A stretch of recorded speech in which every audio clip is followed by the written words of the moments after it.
Hola, my friend. I'm Melissa V. Cartwright, and welcome to the Passionate Performer Podcast. You have a voice that deserves to be heard. And you also deserve to have a performance career where you don't feel like you're sacrificing who you are to meet the demands of the industry. I'm a Latin singer-songwriter, actress, and voice coach with 25 years of experience. And so I get it. I understand the grind, the joys, the ups and downs, and everything in between. We cannot keep doing the same thing, expecting different results. So we are here to help you problem solve those challenges, figure out why we're feeling the way we do, and give you the next right step. We are not here to mess around. We are ready to take action. Let's go.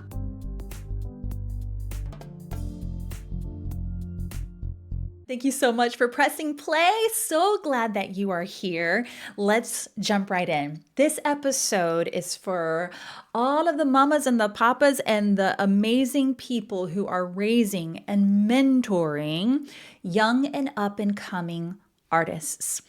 I have had over 15 years of experience working with teen singers as a music teacher, as a private voice instructor. And now in this season of my life, I am the parent of two artistic adolescent girls. So listen, we're in the thick of it. We are seeing them do something that I hope that they love. I hope that they are enjoying, but there's something that happens within these artistic communities, and we still see it as adults too.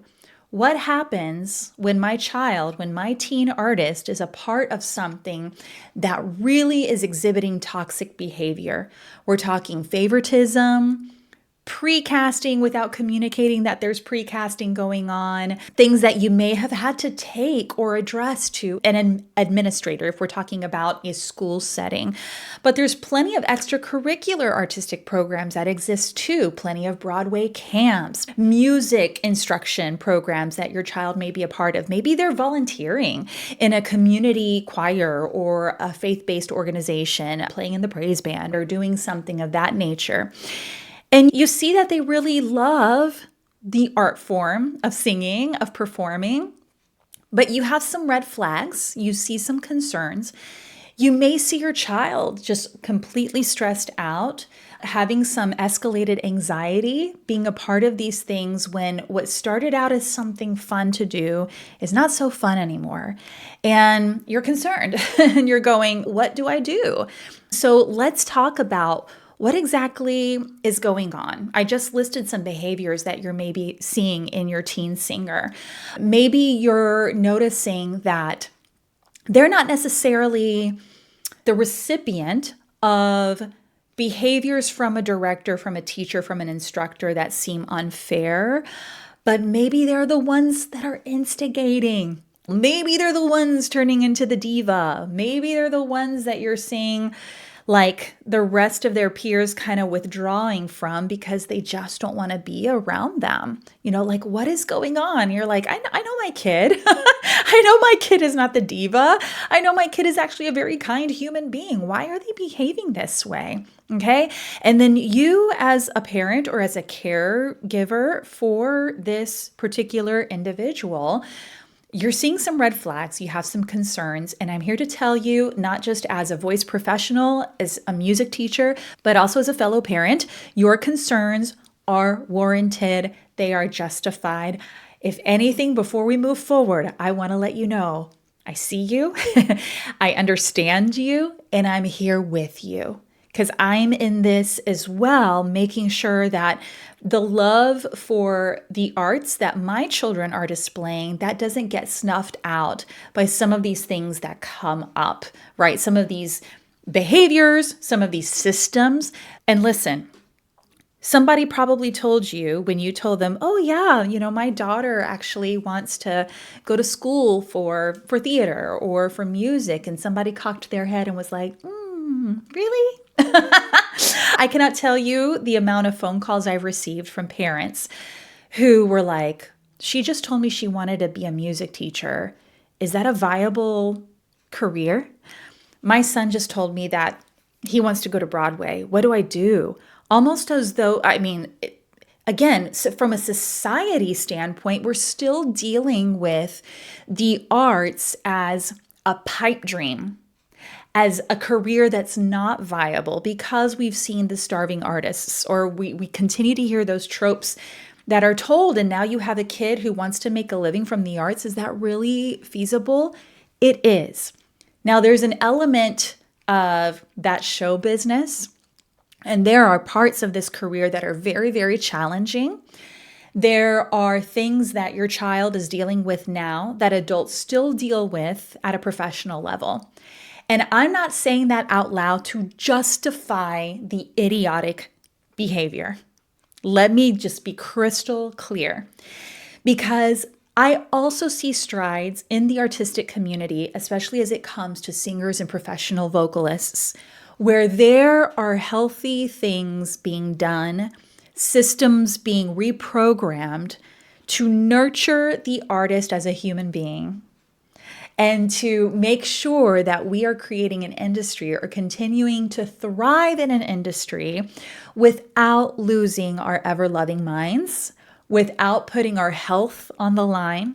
So please hear me, as there are strides being made, conversations being had at collegiate levels and in industry levels, where there's acknowledgement of, we can't keep doing the same things we've been doing. That's not working anymore.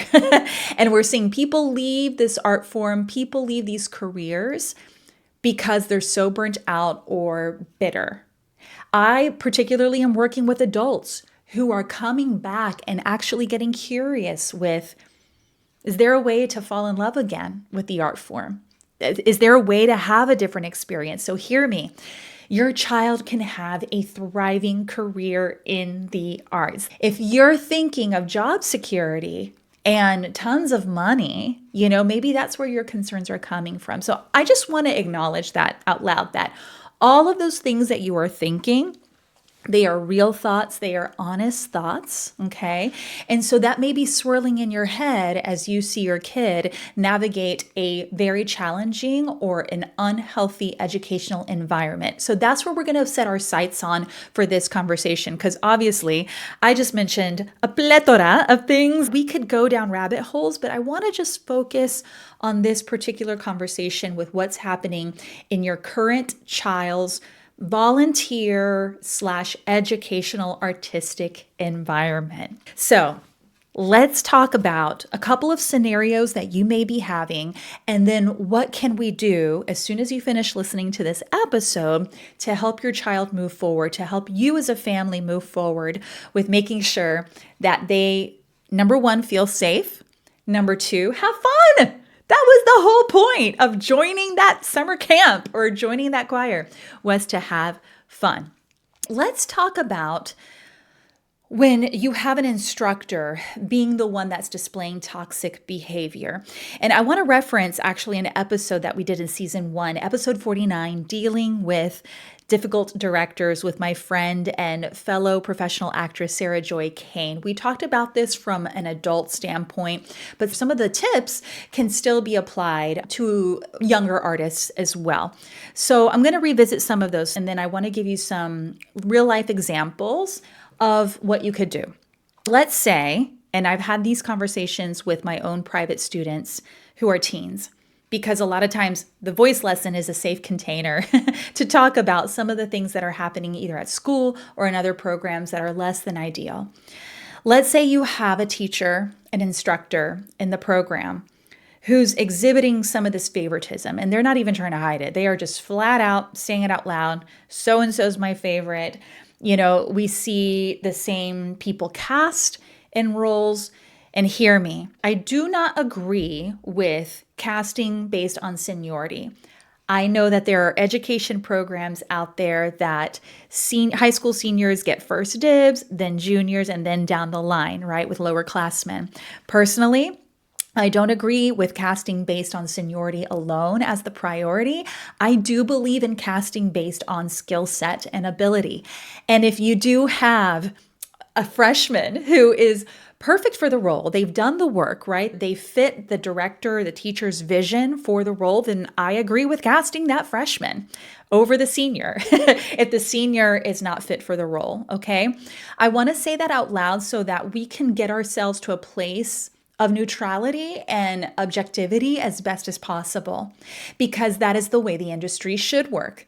The person who is right for the job that also fits the director's casting vision is the one who should get the job. That is something that you're going to need to nurture your teen and remind them this is also how the industry works, is if this is what you're wanting to do as a career.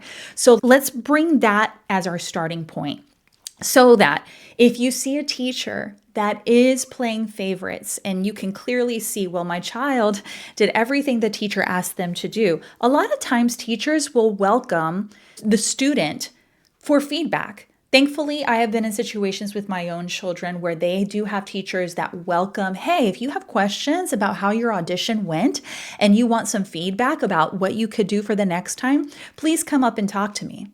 Ask them, does your teacher welcome dialogue? And I mean constructive dialogue. If your teen artist is having insecurities or doubts about whether or not that's even possible, or whether or not they can even ask the question, I would definitely keep an eye on that. Then you can discern, because you know best, whether that's just an insecurity with speaking to an adult and having to ask a question, or if they legit feel as though that would not be welcomed whatsoever. If your child or you as the parent feels like you cannot even approach that individual, that instructor, that director, that teacher, that educator, that mentor to get constructive feedback, that is definitely a red flag. And that is definitely worth you intervening and becoming an advocate for your child. I have been in situations where I had to address difficulties with any teacher, not just an artistic teacher for my kid, but any teacher. And if they understand that I want to partner with them as a parent, that I'm not trying to be a stage mom, I have gotten productive conversations that came out of those emails, those phone calls. And they knew that I was a supportive parent, that I wasn't trying to be a stage parent. And there's a difference. And teachers have their spidey senses on for those kinds of parents. So as long as you approach it as a collaborative effort to support the program and ultimately support your child, please speak up. Please speak up. That is a time to intervene with an email, with a phone call. Please go to the educator directly. Do not go to the higher up first. Do not go to their direct superior. Just approach the teacher first. If you do not get any constructive feedback, that's when I would definitely go to their direct report. Okay, that's more like HR 101. But I would say start there first. Start there first. Let's talk about how to address your kid, especially if you're seeing that the toxicity is bleeding over into their attitude, their outlook. All of a sudden they become entitled. I want to say something very important about what I believe is the difference between confidence in a performing artist versus conceit. Confidence is the certainty of your abilities and what you bring to the table, and then having the joy in doing that. Conceit/arrogance is knowing what you can do at the expense of your peers, at the expense of not being able to acknowledge what your peers bring to the table. Especially if your child is part of a group effort like a choir, like a band, like a theatrical production, they need to understand the importance of teamwork, just like a team sport. That's why you sign them up, so they know how to work with other people, so they know how to deal with difficult personalities. So you can still nurture your child's confidence and affirm them in their artistry, right? In their skill set. You can also help them realize that that doesn't happen at the expense of their peers. Because let me tell you, if they are not telling you this, they are telling me in their voice lesson. They are venting about how so-and-so got up there and auditioned with the same song. And they're coming in here and critiquing their peers. And I want you to rest assured that I put a stop to that. I don't allow them to basically bitch fest because that does nothing for them either. They need to be focused on what they bring to the table because what their peer does or does not do is outside of their control. And the more that we can remind our young artists of what is within their control and what is not, then we are doing a better job at preparing them for a world, for a career where all they can do is focus on what they bring and what they're doing. So if you're noticing this diva behavior with your kid, bring them back to what their abilities, what their skill set is, and let's redirect them into celebrating what their peers do. If they're doing Annie and they want the role of Grace, well, guess what? They can't be a good quote unquote Grace if they don't have a good Miss Hannigan, if they don't have a skilled Daddy Warbucks, if they don't have a Rooster or any of the other roles, because what everybody brings to those roles is what enhances the telling of the story. That's just an example in the theater world. So let's nurture our teen artists and remind them that yes, they bring so much to the table. It is not at the expense of what their peer is bringing to the table. And two, they need their peers to do the thing that they are doing. It's not a one-person show. It is a collaborative effort. And that for teen artists in this season of their life, that is what brings the fun. That is what nurtures lifelong friendships and relationships. One of the biggest joys that I am seeing right now, especially as the parent of two teen artists, is also witnessing the relationships that they're forming. They have some pretty amazing, rad friendships. I feel like those kids are my own too. When they're hanging out at my house or when I go see them, I'm cheering them on as well. That is part of the fun. And if we can remind our teen singers that it's teamwork, they're going to have the joy of developing these relationships and friendships as well and not isolating themselves away from their peers. That's what we're trying to prevent, if at all possible. So number one, addressing toxic directors and teachers, you address them.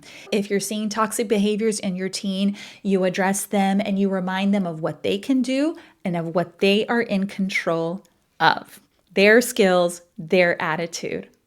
So number three, if at the end of the day, you have done all of the above and you're still seeing that your child's mental health is on the line, it's probably time to address taking a break from that activity, or finding another artistic medium, or pulling them into another program. So let's say the school drama program department is not boding well for your child.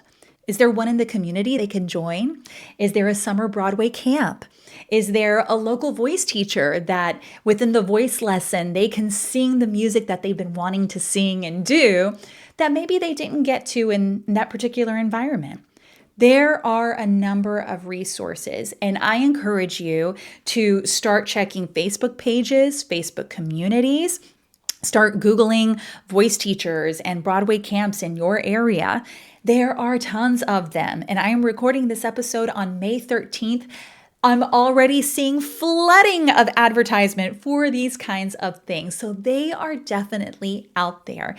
And if you live in a community where maybe it's not accessible to you from a driving distance, there are plenty of online programs as well. It's worth it to see your child do what they love to do and make sure that they are not on the edge of burnout, right? Because if this is starting to affect their mood, like I said, their mental health, their determination, we want to protect that. We want them to be a part of things that are actually going to help them feel fulfilled and enriched in this season of their life, whether they do it as an artistic outlet, as a hobby, or they do decide to make a career out of it. And if they do decide that this is what they want to do for a living, now's the time to start investing in training that's going to help guide them as they prepare for those college auditions or post-secondary performance situations, heading straight into the industry. Voice coaching can help your child do this. I have a handful of high school seniors that are about to graduate. We were doing this for all of this semester, getting them ready for that. A number of them are pursuing performing arts degrees where they have been accepted with flying colors. So if this is something that you're curious about, again, whether it's their artistic outlet or whether they want to pursue this as a career, check out the Passionate Performer program. It was created and designed for singers just like your budding star that needs flexibility so that they can go audition for the things in their community, but still have access to voice coaching and training as they prepare for auditions and performances and everything else that they want to do and sing. Mom, dad, loving guardian, you are doing an amazing job.